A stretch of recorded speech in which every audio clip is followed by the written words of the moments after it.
Hello friends and welcome to lesson number 10. This is the fourth video and we are studying about the manufacturing sector. In this video friends, we'll study about the changes in our industrial policy since the 1991 reforms and their effects on the industrial growth. Okay, we saw an overview of what was the effect of LPG policy on our economy, especially on the manufacturing sector till the previous video. Here now we'll see this particular video will focus on what different industrial policies we had after this 1991 reforms to support our manufacturing sector or to support our industrial sector. So, and what was its effect actually, how much it translated into actual growth of the industrial sector or job creation. So that we'll see. But before that, we must understand as to why industrial policy is needed, why industrial policy needs radical changes. The pre 1991 problem that we need to understand, why we needed radical changes. So before 1991, India followed a state-led, tightly controlled industrial model. So as I have told you that there was a dominance of the public sector.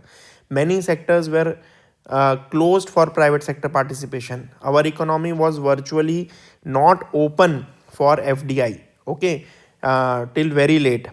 Some sectors were opened slowly in 1980s, but then the major shift happened in 1991 and we were tightly controlled. So there was a licensing raj, there was a permit raj, there was a rate tapism, there was corruption. All these problems were there. Licensing for almost every product. Okay, dominant public sector with monopolies in steel, telecom, aviation, banking. MRTP Act restrictions limited firm expansion. So MRTP is monopoly restrictive trade practices. Okay, so it restricted firm to expand. Even if there was a license or by the private company to operate in a particular sector to manufacture something, but they were not allowed to expand beyond a point. So for example, if you are manufacturing 500 tons per month, just giving you an example, okay, per month, then you cannot go to 1000 even if your capacities or even if you are more efficient. So that these kind of restrictions were there. High import tariffs were very high, and import licensing was also there, that if you want to purchase say something from the abroad, so something from abroad, then you have to take license. So there was import licensing and huge tariffs, which obviously were major restrictions on free trade. Foreign exchange shortages, technology starvation. So this was another area where we were facing problem, because since we were not able to export a lot of commodities, we were not efficient, so we had shortage of foreign exchange also. Technology starvation was also there, because very less R&D was happening in our country, and we're dependent on the foreign R&D. But since our economy was closed, we were starved of technology sharing by the foreign countries, by the advanced countries. Bureaucratic delays were there, low productivity was there, industrial stagnation plus macroeconomic crisis of 1990-91. That was a BOP crisis of okay, balance of payment crisis. So balance of payment crisis is basically a situation where we do not have enough foreign exchange to pay for our necessary imports. That is a balance of payment crisis in very simple terms, and we saw that kind of situation in 1991, and that was the moment when we had to bring these radical reforms. India reached a point where system could no longer deliver growth. We could not deliver growth. Competitiveness or technological progress was zero. Hence 1991 was not just reform, it was a systemic reset. We had to reset our entire system. We have to understand that this is the point we have to do, otherwise we would have become bankrupt and our country would have faced huge economic crisis. Industrial policy 1991, the foundational break. What happened in 1991? What was the new industrial policy, which was part of the LPG reforms actually? The 1991 industrial policy statement is the most transformative economic reform in India's history. What were the core shifts? One, industrial licensing were abolished except for a small list of hazardous and strategic industries. Now licensing was made free. Firms were no longer required to seek permission to expand capacity or diversify production. So capacity expansion, diversification of production was made easy. Public sector rolled back, reserved sectors reduced from 17 to 8. Previously, there were 17 sectors that were reserved for the public sector or the government companies. Now it was reduced to 8.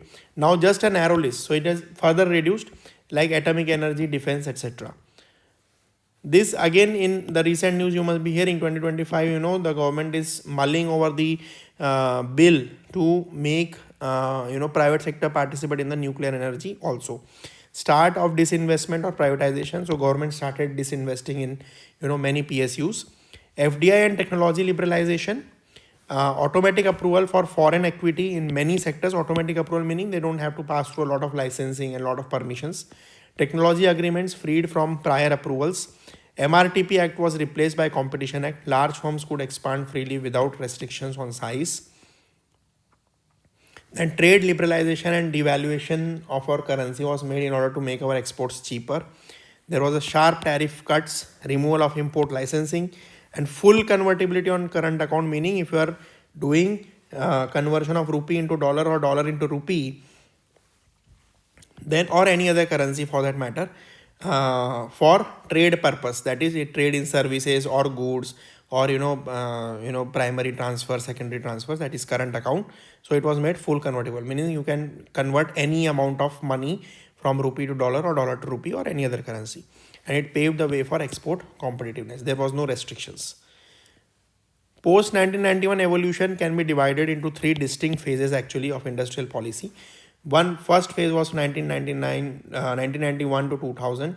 Second was from 2000 to 2014, and third was 2014 onwards. This is because there have been some structural shifts or changes during these periods. Okay, it has nothing to do with the political side of it. So the phase one, that is 1991-2000, it saw deregulation, opening to global markets. So this was the first phase. Let us look at it. What happened in the first phase? De-licensing allowed private competition across sectors. Telecom, steel, automobiles, pharma saw dramatic entry of new players. So this is, you must keep this in mind. This was in the first phase. FDI liberalization was done, created landmark joint ventures like Hyundai, Suzuki, Honda, LG, Nokia in later years. So these companies came to India and they did joint ventures with the Indian companies. Import liberalization forced Indian firms to upgrade quickly, but reforms skipped factor markets, that is land market, labor, logistics, which are the future bottlenecks. So we have to deal with this in the second or third phase. Impact: productivity increases, but investment remained cautious due to unstable macro conditions until late 1990s. So our macro conditions meaning our GDP growth, our fiscal deficit, our current account deficit. So all these things these are the macro conditions. So these were not very suitable. So very, very basic and fundamental reforms we did during the first phase. Then what happened in the second phase, that is from 2000 to 2014, there was a deep integration with the global markets. Okay, regulatory modernization was also done. We passed Competition Act 2002, which replaced the MRTP. Modern competition regime was done in order to check that some of the companies are not becoming monopolies. So there was a Competition Act. SEZ Act, special economic zones were created. Export clusters with tax incentives. Basically, virtually zero taxes, so that we could encourage our exports. Gradual disinvestments in PSUs. We'll study about this in detail later. Then gradual disinvestments in PSUs. Golden Quadrilateral project, that is connecting the four big cities: Delhi, Mumbai, Chennai, Calcutta, and then Bangalore, Pune in between also. So this Golden Quadrilateral project was initiated, and NHDP improved connectivity. Expansion in engineering goods, auto and pharma. Telecom sector exploded post 1999 NTP, that is National Telecom Policy. So we saw, this some very, very important policies in specific sectors like telecom also.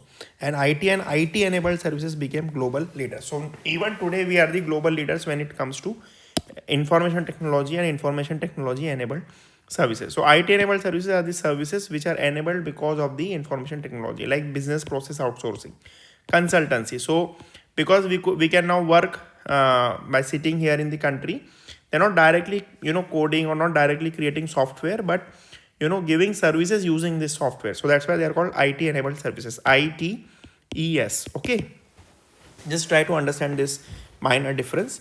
Then impact. India emerged as a global exporter of services. This we have seen, and high skill manufacturing niches. But labor intensive industries suffered due to competition from China, Bangladesh, and Vietnam. So, still, we could not compete with these countries. Now, let us look at the phase 3. What happened in the phase 3, that is 2014 to present? We saw Make in India, we saw an increase in scale and technology adoption. Make in India in 2014, it aims to push manufacturing to 25% of GDP, which we could not do actually. PLI schemes for 14 sectors: scale, exports, value addition.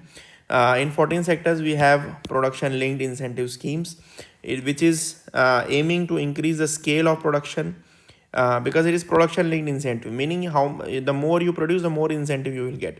The more you export, the more incentive you will get. The more value addition you do, the more incentive you get. So this is a very, very good scheme actually. And now food processing is also brought under this particular scheme. Labor codes consolidated 29 central laws into 4, aimed for greater hiring flexibility. But this is still not completely in force, because even though the central government has recently, in the month of November, notified these 4 new labor codes, but it depends on the state government now to actually notify their new rules, because most of these things are also regulated by the state government. So the central government notifying does not suffice actually. So that remains an incomplete project till now, this labor codes. Okay. Then industrial corridors, DFCCIL, that which is the Dedicated Freight Corridor Corporation of India Limited. Logistics policy, Gati Shakti, reduce logistics cost approximately 14% of GDP, and target is to bring it down to 10% of GDP. So right now our logistics cost is about 14% of GDP. We have to reduce it so that we become more competitive.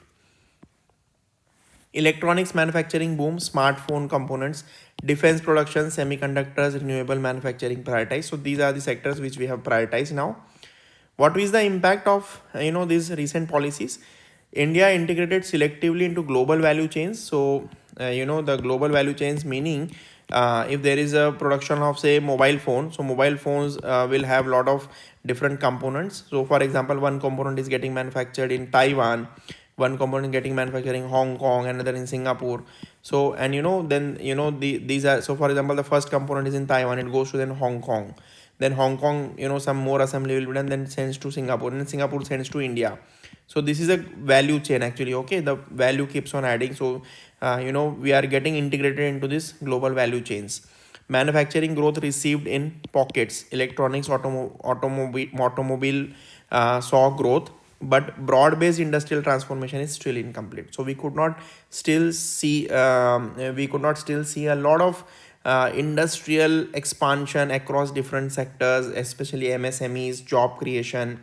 So that still remains to be seen.